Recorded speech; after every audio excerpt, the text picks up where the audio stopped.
Welcome everybody to How Fast Will It Go, and today we're dealing with the 2006 Koenigsegg CCX. Now this has 1,259 horsepower, 998 pounds-feet of torque from a 5.2 litre supercharged V8 engine, and the car itself now weighs 2,766 pounds.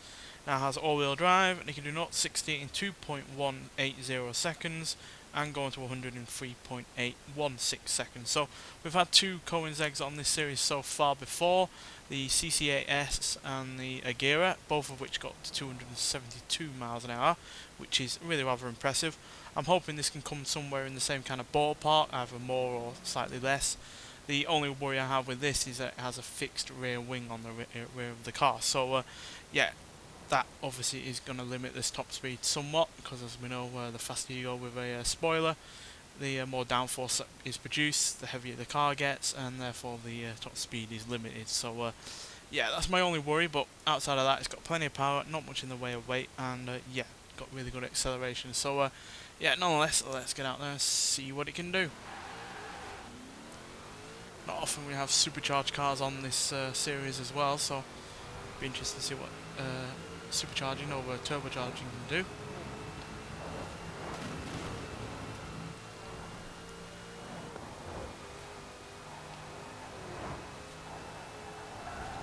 There's 240, 250, 265, 270, 271.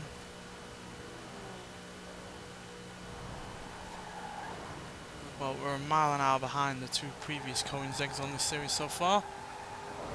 But it's still pretty damn quick, especially again since it does have that fixed rear wing. So it's naturally at our disadvantage already, but it is still really rather relentless in terms of its acceleration, which is always a good sign. It's even more surprising though when you consider it doesn't have all that much torque in comparison to other vehicles that I've had on this series. But yeah, the acceleration is still really impressive. Let's see if we can do any more on the other side of the motorway.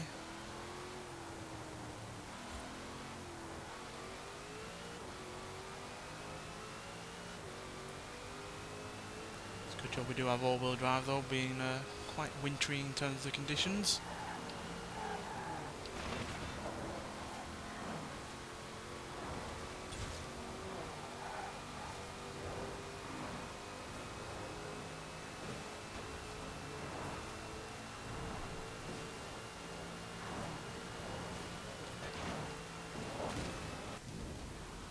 Clipped a barrier there, that's not going to help in terms of keeping speed up.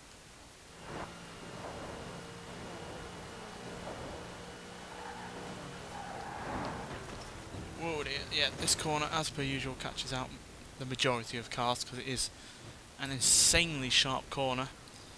And yeah, carrying 265 mile an hour in terms of speed is never going to work out. See if we can use the rest of this motorway though to get any more speed out of this.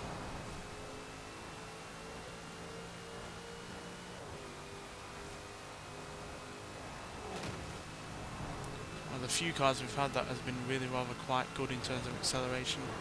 Once we're above, 240, 250 mile an hour.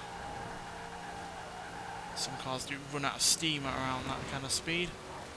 Yeah, I don't think we're going to do any more today. But yeah, that's still really rather good. 271 mile an hour is not at the top speed to sniff that. And yeah, it's only 1 mile an hour behind the previous two Koenigseggs we've had on this series. And quite frankly, to be only 1 mile an hour behind when we have a fixed rear wing is still mightily impressive. So yeah, I can only imagine if we could actually remove that rear wing, and you can only imagine the kind of speed it would do otherwise. But yeah, nonetheless, that means it matches the Shelby Monaco King Cobra Hot Wheels twin mill, beats the Honda XR GT, the Vauxhall Monaro VXR, as well as the Lamborghini Murcielago and the Lotus 11. Not only is it slightly behind the two Koenigseggs, but it's also behind the Lamborghini Aventador and the Ferrari 812 Superfast. But yeah, still really impressive. Got good handling. Not the best handling we've seen on a car in this series, but good nonetheless. And yeah, mightily quick in terms of acceleration, even above 240, 250 mile an hour. So yeah, pretty damn good car. But If you want that little bit of extra speed, then go for the Agera or the CC8S. But obviously, if you want the ultimate kind of speed, then you want to go for a McLaren F1 or a Rossion Q1 or a, Jaguar D-Type if you want a mentally quick car, but not one that can't guarantee that it's going to be all that controllable. But yeah, still pretty good, and yeah, sounds pretty amazing as well with this original V8 engine with that supercharger whine on the go. Nonetheless, thanks for watching, and I'll see you in the next one.